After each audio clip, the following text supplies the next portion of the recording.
as I reflect back on my time in the legislature, there's a couple of things that stand out to me. And not wanting to draw this out into something very lengthy, which is not something that I typically do, I want to just focus in on some things that are very important to me, that I hope that I can share, and perhaps some incoming new members to the Minnesota Senate can reflect on that as well. It was in 2012 when I first decided to run for elected office for a seat in the other body, as they say.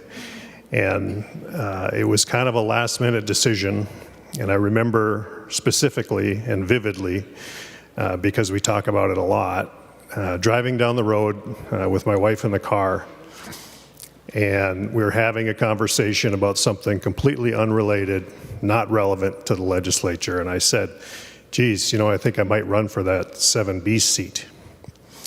And she looked at me and she said, yeah, whatever. That's a very typical response, right? Yeah, whatever. That usually means, yeah, you're just talking again, whatever. A couple of days later, unbeknownst to her, I said, you know, tomorrow, on Thursday, we're having this campaign kickoff out in West Duluth, and would love to have you come. And she said, kickoff for what? So then we revisited the conversation when I clearly articulated that you gave me the permission to do this. And it was, so nonetheless, it's a memorable moment, and I bring it up because of the point that family is perhaps the most important thing to a lot of us, if not all of us here. And it really reflects on some of the reasons why we do this. I was talking to some of you earlier today, and we were discussing, you know, that list of reasons why we come to the Minnesota legislature and do the things that we do, and it's really a very short list when you think about it. There are a whole bunch of reasons to not do this. But at the same time, there are some really key, important ones why we do this, and I think that's what's important. So when I think back to that day in 2012 and to where I am today, I'm very proud of the work that I've done and the things that I've accomplished in my time in the legislature, and will not regret any of that. And I won't regret any of the relationships that I've made and built here in the Senate, as well as state government as a whole, because there are some really good people on both sides of the aisle and in the executive branch that really just want to do good public service, enact good public policy, and see Minnesota continue to move forward. And I appreciate that. When I think of the people that, you know, I probably should mention and thank, there's a long list of them, and I probably omit too many, so I'm not going to go through them, but there are a few that I do want to thank, and first and foremost is my family. My wife Holly and our two daughters have been super supportive through this entire time, and especially over the last few months, which have been really difficult, frankly.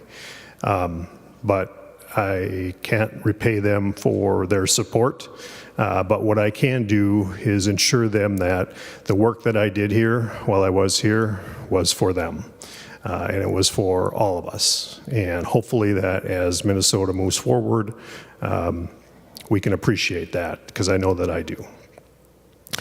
There's one person that I do want to mention, because he has been a very good friend to me, and is frankly, believe it or not, the reason why I decided to come across the hall to the Senate 4 years ago, and that's Senator Tom Bach, who has been a very close friend of mine for a number of years before I even came to the legislature, neighboring Senate district. I just can't say enough good things about him and his heart and his passion for Minnesota, especially for northern Minnesota.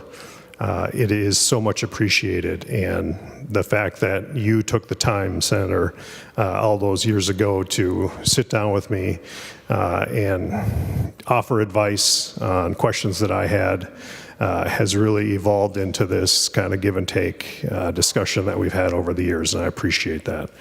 And I wish you all the best going forward. And that is not to diminish or take away from anything that anyone else has done here, because there are so many good people here on both sides of this aisle. we all know that.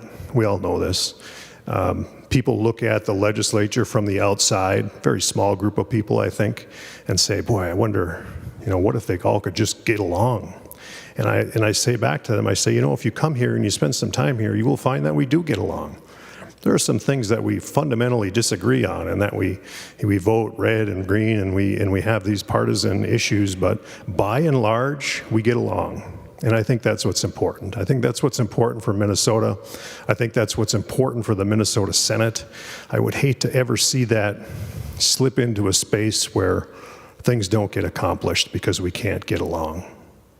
And I think that's what I appreciate the most about having been here for the past 8 years, is that you can find a path forward. And it means being respectful, and it means opening up lines of communications with people that you may not have ever had the opportunity to talk to before. But you can do it, and it works well. So my hope is that for new people that are coming into the legislature, whether it be in January or 2 years from now or 2 years from then, just take a moment, think about where you are, think about why you're here, think about what's really important, and focus on that. Because that's kind of the space that I'm in right now, and it allows me to reflect back and really appreciate the time that I've had here. So, Mr. President, I don't want to belabor the point, but I appreciate working with you, all the members of your caucus. Senator Kent, I appreciate you and working with all the members of our caucus and all of those members that are no longer with us here today for various reasons. But it's been fun. I appreciate it, and I've had a good ride. Thank you.